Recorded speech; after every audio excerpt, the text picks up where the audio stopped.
of the knowledge of good and evil is totally ridiculous. You know, people have proposed that it was an apple.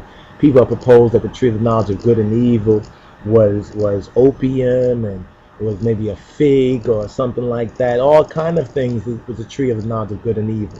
What we are proposing is that Kanehbosem, or cannabis, sweet calamus, sweet H.I.M, or incense, as it's mentioned in the Bible, the King James version of the Bible, but in the Hebraic Masoretic text, you will find that Kanehbosem is found in the text, subtext, but it's translated as sweet calamus and sweet incense, and a special incense that Moses was commanded to make.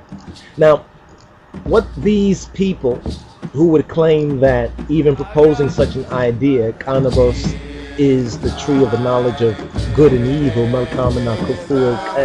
understand, is ridiculous, fail to see that this cannabis, being the tree of the knowledge of good and evil, is not a statement of condemnation. That's the first point. It's not a statement of condemnation. Rather, it's a statement of responsibility. Yes, the tree was forbidden way back then. It was forbidden then. No, it now is not. This is what you have to recognize. It now is not. Because even the Bible teaches us that the Moshiach's or Christos's sacrifices, it absolves the corresponding hatiyat or sin of consuming it now, in and through Christ. This is the very central key point.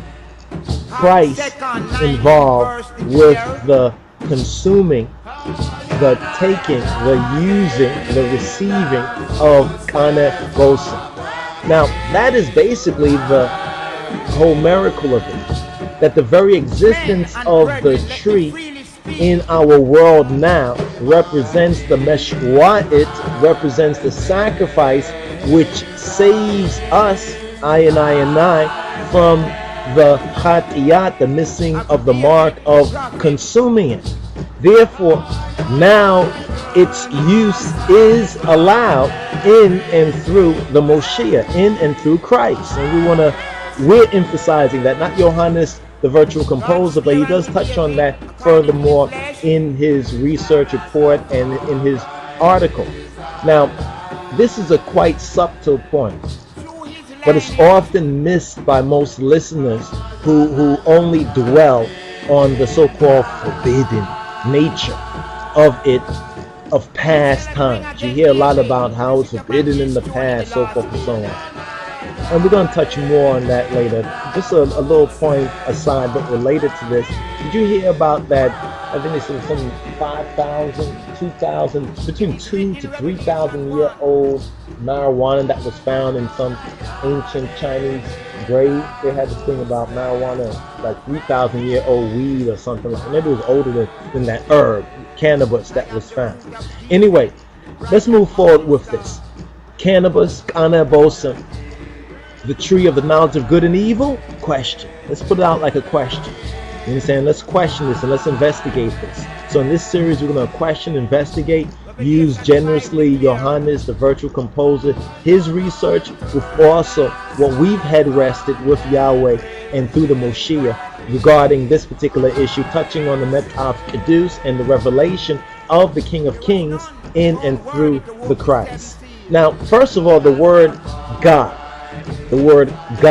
quote, end quote, will always be used loosely in this particular blog, vlog, in this particular teaching, you understand, based even on the article, as the author also uses the word God loosely. Now, why do we say that? Well, we say we're going to use the word God loosely, and our rationale and reasoning is based on the same basic principle of the author of the original article, but it's a little bit different. Now, how is it a little bit different? Well, based on our study, God, or Elohim, we'll say Elohim, but let's say God. When you see God in the King James Bible and you go and you study the Masoretic, Sometime you will find one word, sometime you'll find another construction of the word, and some will tell you, well, it's all the same thing. It's not all the same thing. You have to understand that in any language, you understand, where they're speaking their own language, they're very specific.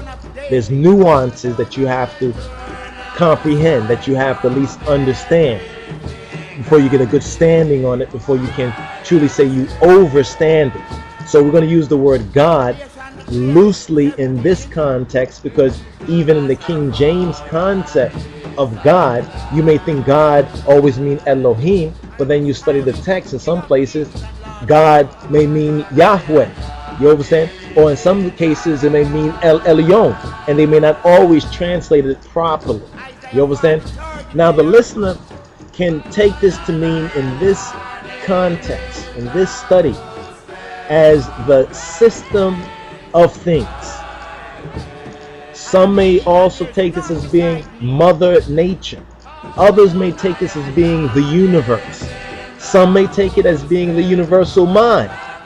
Others may take this as being the matrix's grand architect. And we want to note that the word matrix is found in the King James Bible, and basically it's translated to mean womb, the womb. All that openeth the matrix is Kudus, is holy, is HaKodesh to Yahweh, to the Yod He Waw He, the I am that I am, or He is who He is. So the matrix's grand architect, or for this purpose, whatever one likes or is able to conceive, or not even conceive, you can't conceive of the true deity, the Godhead. The deity Godhead has conceived of you, but you can perceive what you may perceive God to be. You understand? As we go forward, we'll try to clarify and specify according to revelation, you understand, what we know it to be. So that may clarify it for especially the Amharic and disciples. And the phrase the Christ, it refers to the mind's consciousness of the Kanehbosem experience as a heightened awareness in and through the word and the teaching of HaMashiach, of the Moshiach.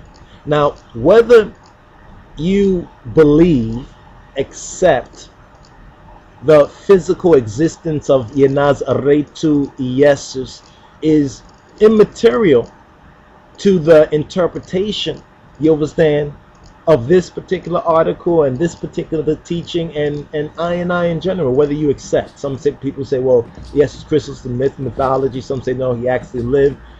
We're not discussing that at this point. The author is using the Christ to denote the firstborn of God, and this is in perfect keeping and context with the scripture. The Christ, the Christos, is to denote the firstborn of many brethren, the firstborn of Ha-Elohim, in est, i.e., the first and the oldest consciousness, and let's say sustainable consciousness in existence.